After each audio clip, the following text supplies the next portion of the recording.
Coucou tout le monde, c'est Charlotte Lembar. Écoutez, je viens un peu aux nouvelles.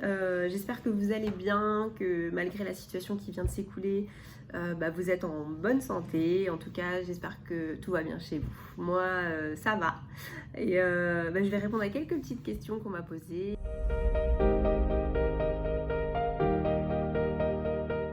Même si je m'y attendais avec le confinement, l'annonce officielle a été un coup dur à encaisser. J'avais décidé de mettre un terme à ma carrière après les Jeux de Tokyo. J'avais planifié des choses, j'avais des projets. Donc voilà, ça a été un chamboulement qui a été un peu dur à encaisser. Maintenant, la vie de sportive de niveau est faite d'adaptation. J'ai un objectif qui est d'être championne olympique. Donc on n'est plus à quelques mois, on va dire, de ce rêve et de cet objectif, et je vais le repousser, et puis on passera un peu plus de temps ensemble aussi du coup.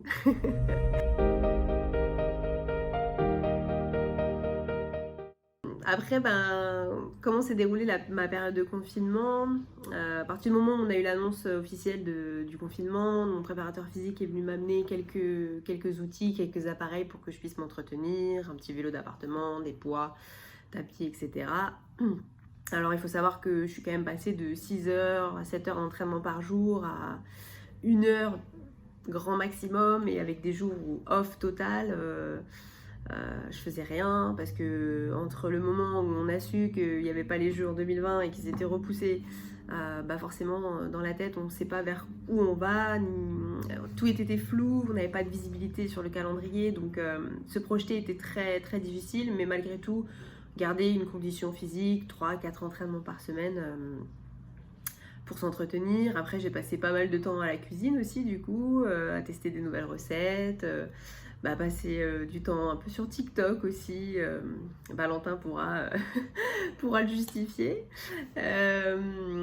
Beaucoup de lectures. J'ai avancé aussi dans mes cours, parce que je fais aussi une école de commerce à côté, donc il était important pour moi de passer ce moment-là pour avancer au maximum.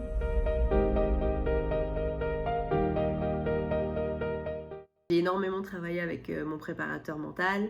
On a travaillé des choses qui sont juste impressionnantes sur la gestion du stress, visualiser, fermer les yeux, sentir toutes les émotions qu'on peut ressentir comme ça avec rien.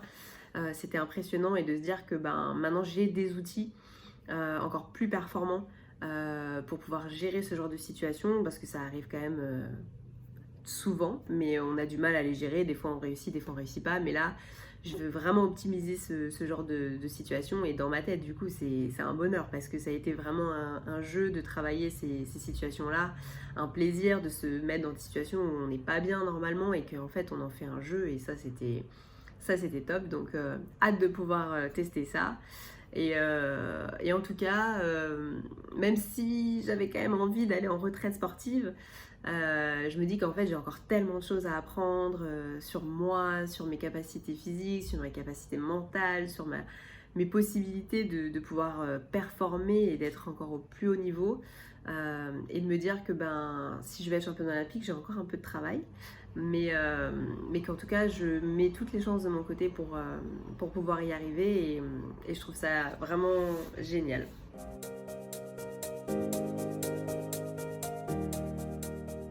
En tout cas, je vous embrasse très fort, et j'ai hâte de vous revoir.